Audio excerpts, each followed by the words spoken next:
Isn't Hyde Park beautiful? Uh-huh. You know, I don't think I'd ever get tired of this view. Yeah, me neither. I say, mate, how about a stroll in the park? Oh, I'd like it, Ducks. But me plates are killing me. Plates of meat, that's your feet. Pot and pan, that's an old man. Calling an old man. You act like one. Don't you realize that's London outside? It's not London inside? For all the difference it makes, I could have stayed at home. Well, what do you mean by that, Crack? Well, all you do is sit around and read Variety. You don't take any advantage of being in London. Look, if it'll make you happy, I'll eat a crumpet. Sit there and smoke that cigar. All right, I'll smoke a crumpet. Danny, this is a chance to live differently. I don't understand you. Why don't you do at least one thing here that you can't do at home? Okay, I'll run for Parliament. You bring me thousands of miles from home, and most of our time is spent in a hotel room. Golly. All right, me pouting beauty. What would you like to do? Well, you finish your engagement, don't you, tomorrow night? Mm-hmm. Why don't we rent a car and drive out into the country and spend the weekend? I mean, that way we could get to meet the people in the villages and off the farms. You'd really like to do that? I really would. Okay, mate. You got me. Remember, sir, in England, you don't drive on the right side of the road. Yeah, I know. You're driving the wrong side. Get in, honey. Could I explain the car to you, sir? What do you have to explain the car to me? I've been driving ever since I was a kid. All right, where's the steering wheel? Darling, you can use mine. The wheel's on the wrong side, too.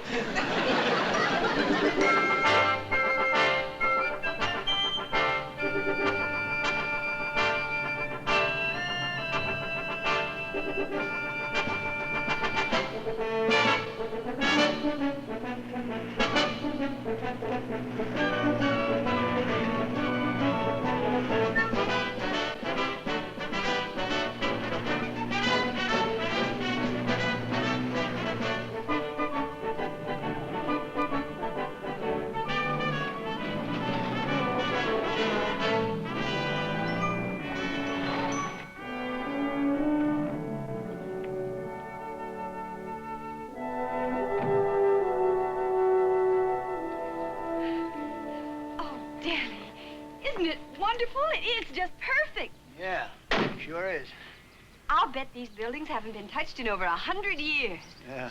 Oh, I just love old things. What are you hugging me for? Love old things, hug the building. I'm still a kid. Then I raised my gun and fired both barrels simultaneously. This was an error of judgment because they split right down the middle. One barrel hit a bird on me left, the other barrel hit a bird on me right. Now, the ramrod flew straight forward and killed an 8-point stag, and the recoil threw me back, elbow over appetite, into the stream behind me. And I come out of the water with my boots full of salmon. That's quite a story. Incidentally, Mr. Williams, one of the features of these pewter mugs at the glass bottom is that you can see right through them when they're empty. Mavis, another pint for my friend, Mr. Cartwright. Jimmy. Jimmy. Danny, don't you think we better get changed for dinner? George, you can't leave yet. Madam, it's not often that we simple country folk get the opportunity to broaden our experience, you know, by chatting with you folk from America, isn't it? That's right. Besides, I haven't finished my pint yet, honey. Just 2 more minutes, huh? Well, okay? Okay. Come on. Tell me, Mr. Cartwright, what's your line? I mean, what sort of work do you do? Oh, dear. Please don't use that word work when I'm just embarking on a fresh pint. Jim Cartwright work. Whew, that'll be the day. Bellstar. As a matter of fact, Mr. Williams, at the present moment, I'm on strike. Oh. Oh. Well, what do you do when you're not on strike? Oh, well, I'm a bit of a jack of all trades, you know, really have a go at anything, you know, really. Carpenter, cobbler, stonemason, painter, plumber, chauffeur. Which job have you been doing lately? whichever one's on strike. What do you do to pass the time? Oh, a bit of hunting. I'll bet you like a bit of hunting, don't you? Oh, no. Danny doesn't care for hunting at all. You surprise me. You're pulling my leg, aren't you? Every red-blooded man enjoys a bit of hunting. Well, Danny's too soft-hearted. Well, what do you mean? I enjoy hunting. All us red-blooded men enjoy hunting, and I'm just as red-blooded as the rest of us. Danny, as long as I've known you, Well, it's just that I've never told you about it, dear. I didn't want to let you know. I know how you love all of nature's little creatures, and, well, I didn't want you to suffer the pain. You've got a very sweet man there, Yes, Miss Williams. sir. There's nothing like the smell of gunpowder on a crispy morning. Absolutely, eh? What, would you like to have a try at it, then? You tried what? Hunting. Oh, well, yeah, sometime. What about tomorrow morning? Tomorrow morning. Yes, I'll show you a bit of hunting that you'll never get in the States. Well, I'll call you nice and bright and early. Well, I wouldn't want to be any trouble to you. No trouble at all. I enjoy your company. Well, mutual, I assure you. It's just that, I'll knock on your door when the hour is right. well, okay. Danny, don't you think we better get changed for dinner? That is, if you can get your foot out of your mouth. Daniel Boone. Well, I'll be seeing you, Jimmy. Tomorrow morning. Okay. Oh, Mavis, another pint of best bitter, please. And who's going to pay for it? Well, the American's credit's still good in it. Uh-oh. Friend of yours. Why, stone the crows, if it isn't Lord Spratling himself. Well, sir, could I have the honour of buying you a pint of bitter? No, thank you. I don't care to drink with poachers. I beg your lordship's pardon? You know perfectly well what I mean. I'm tired of the poaching that's been going on my land, and I'm going to put a stop to it. My birds are disappearing, and I'm going to find out why. Well, perhaps some of them are flying south for the winter. It happens to be summer. Maybe some of them want to get there before the prices go up. They're being stolen, that's what. And let this be fair notice. If I find anyone inside my fence, he'll spend a long time in jail picking buckshot out of his hide. So much for his lordship. Thank you, Mavis. Yeah, could you provide me with a small bottle of brandy that I can slip in my pocket? A friend and I are going hunting in the morning. Now, my old sweetheart, go down there and join your friend.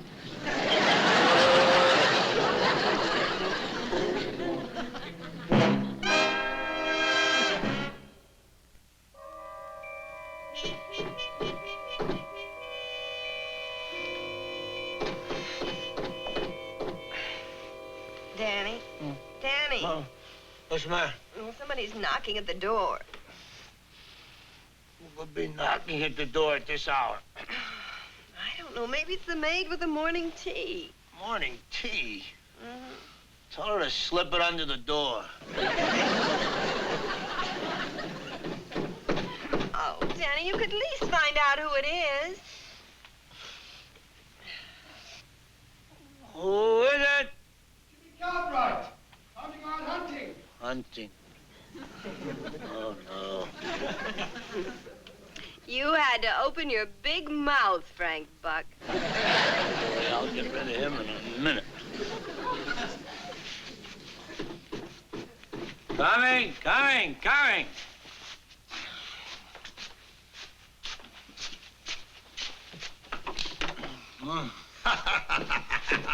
Hello. Top of the morning to you. Feels more like the bottom. What's the matter? You look half asleep. Come on, wake up. Come on. Nothing, I just got up. Look, I'd like to go hunting with you, but I can't. It's on account of my wife. Oh. Wait a minute. She's very nervous, see, and I can't leave her in a strange place by herself. She gets hysterical. Oh, dear, I am sorry. Oh, that's a great disappointment. Yeah, for me, too. So I'll just have to bear my disappointment and go back to bed. Darling, it's all right. You can go. You know how you are, you... Yes, dear. About the hysteria. Well, I'll fight it. Because I know how you love the smell of gunpowder in the crisp morning air. She knows what she's talking about. Oh, darling, you go ahead and go. I don't want to stand in your way. You want to stand in my way? Nope. Well, come on, then. I haven't got anything to wear, really, so I can't go. Well, of course, I don't expect you to go in those clothes. Yeah, well, I don't have any other... I've got some clobber for you here. Get into that. I'll be waiting for you outside. Come on, get cracking. Oh. Morning, Danny. Is it? Oh, well, I must say you certainly look the part. Okay. Where are the guns? Oh, no guns. Here's your equipment here. Net, what are we going to catch? Butterflies? Now, we've dispensed with the use of guns. They're far too dangerous, you see. I mean, you might shoot the bloke you're with. That's what I had in mind.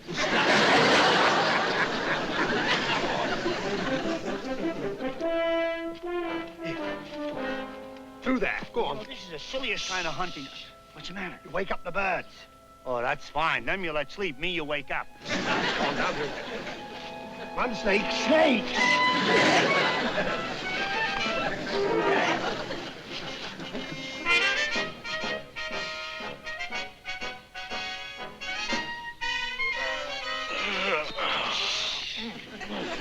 From now on, keep quiet.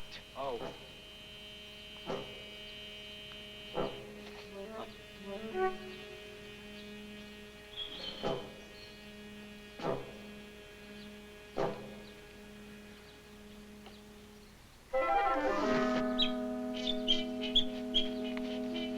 Got him. Hey, in your beauty. Not that. I mean, this is the whole deal? Some hunting. Well, whatever happened to guns and dogs? Well, isn't this far more humane? You don't want to frighten a lovely little creature like this with snarling dogs and then blast him out of the sky with buckshot. No. Just drop the net over him gently while he's sleeping. And there the little sweetheart is, look, without a feather on his head ruffled. Huh. That's very nice. Well, what do you do with him now? Ring is ready, Nick. Well, he won't pop into the pot on his own, you know. Go. There's another one. Oh, what a beauty. Oh, Jimmy, let me try to get this one. All right, but gently does it. Gently, okay. Oh, boy. I got it! Jimmy, I got it! Boy, it's a beauty, too. Look at that. Oh, must have been fast asleep. It's a beauty. Hey, how about that? I'm a hunter. I got a bird. Wait till I tell the kids at home about this, huh?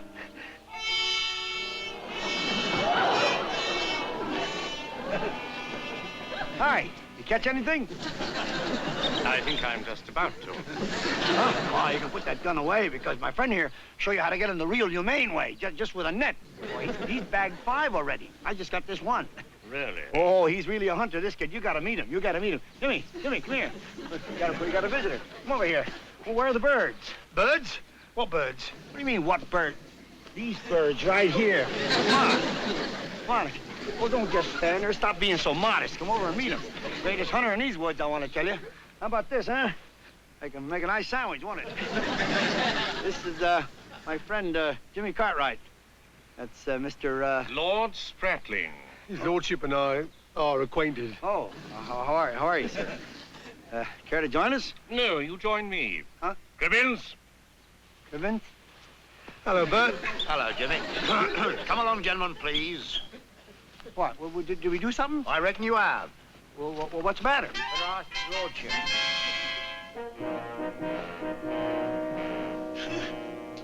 My wife and her ideas. Let's drive out into the country, she says. Let's meet the people.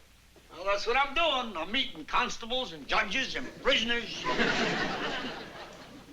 Don't you want to do something you can't do in America, she says? And I'm doing it. I'm going to an English jail.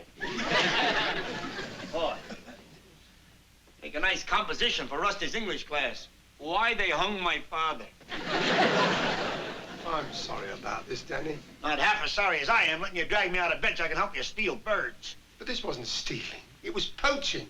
Poaching ain't stealing. It's just a game. Oh, I know the game. Played it when I was a kid. Cops and robbers. Only we didn't use real cops. It ain't like it was stealing. Oh, it ain't. Lord Spratling's land, isn't it? Was his fence we called on the right? They're his birds, and we were taking them. But it's not stealing. I know it's hard to explain. I suppose it's something that you don't have in the States. Oh, we got it in the States, only we call it stealing. Perhaps it's because it's something that I was brought up with. My father used to help himself to Lord Spratling's pheasants whenever he needed meat for the table, and my father's father before him. The Cartwrights have always been hunters, helping themselves and living off the bounty of the forest, matching wit with stag and woodcock to fill the village cooking pots. Jimmy, you're living in the dead past. It's against the law now. But it's a bad law. At least I think it is anyway.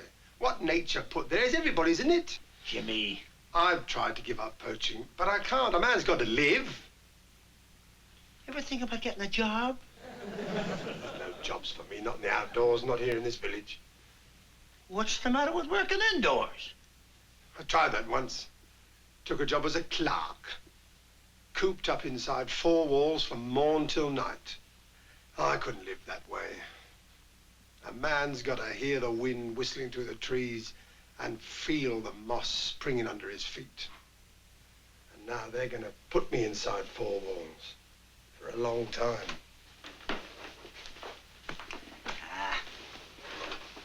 Maybe they'll just let us off with a fine. Not me, they won't. Not me, they won't, no. Jimmy Cartwright is finished. Come along, please.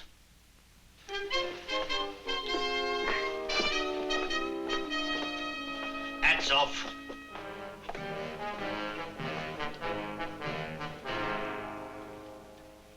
And finally, sir, in evidence, here are the nets and the 6 birds what we found in their possession. What are you going to say for yourself? Well, I think the only thing to do is to tell the whole truth. Right.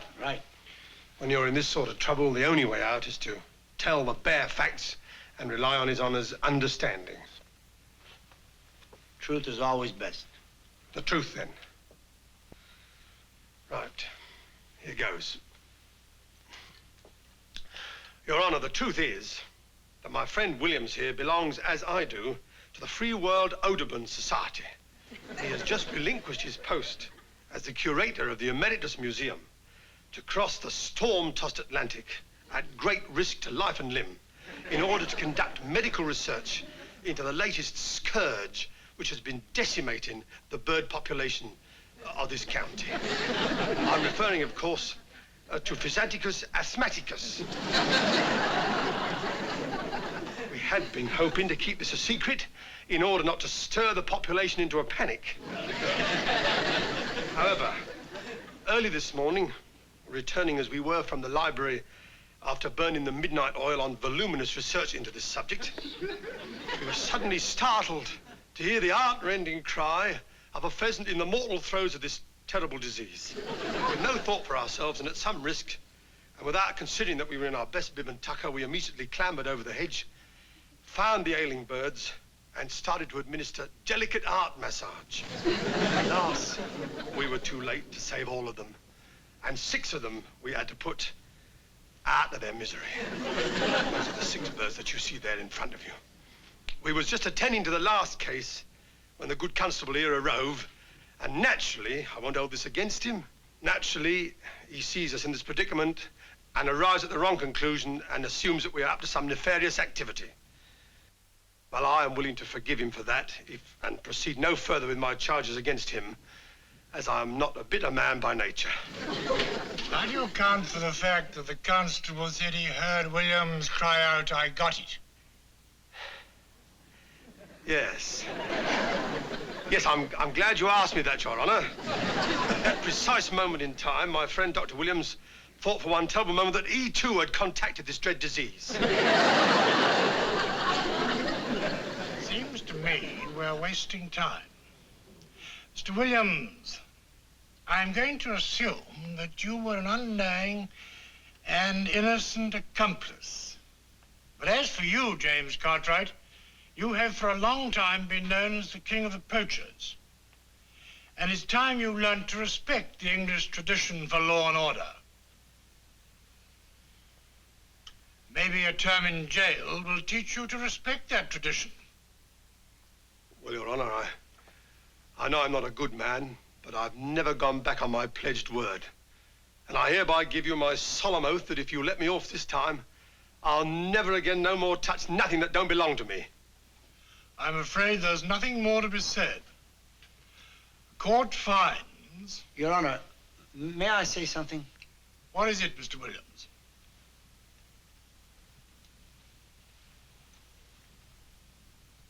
Your Honor, the word tradition has been used here today.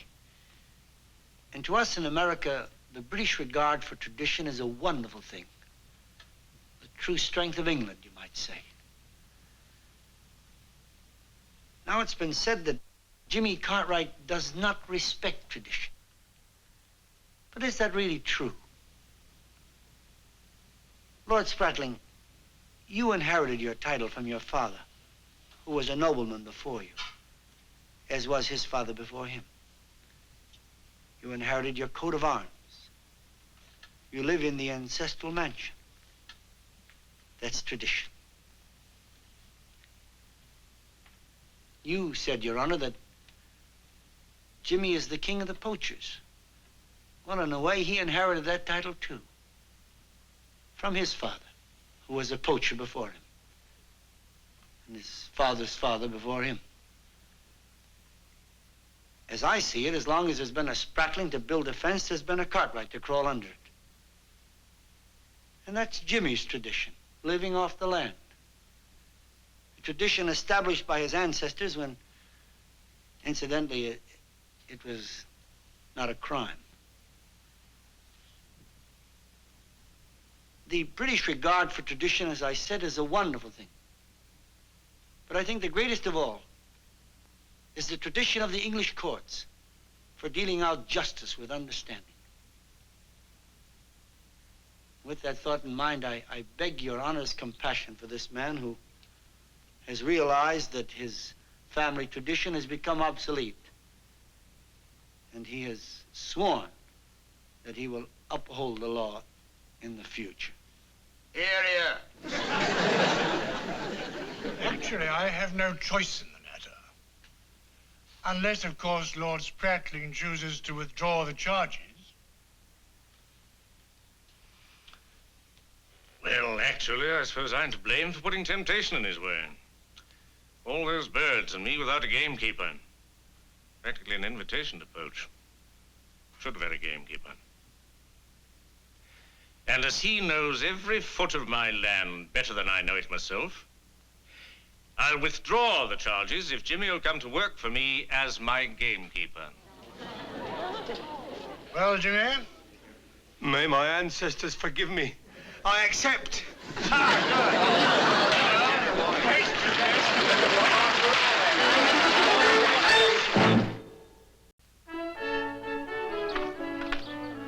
Well, being a gamekeeper hasn't spoilt your thirst, I see.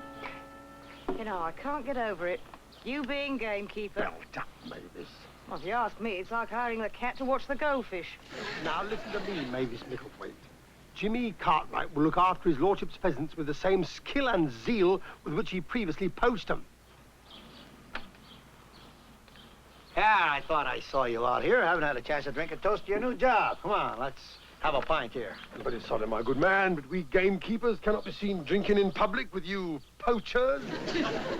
So let's go in the back room where it's more private. Come on.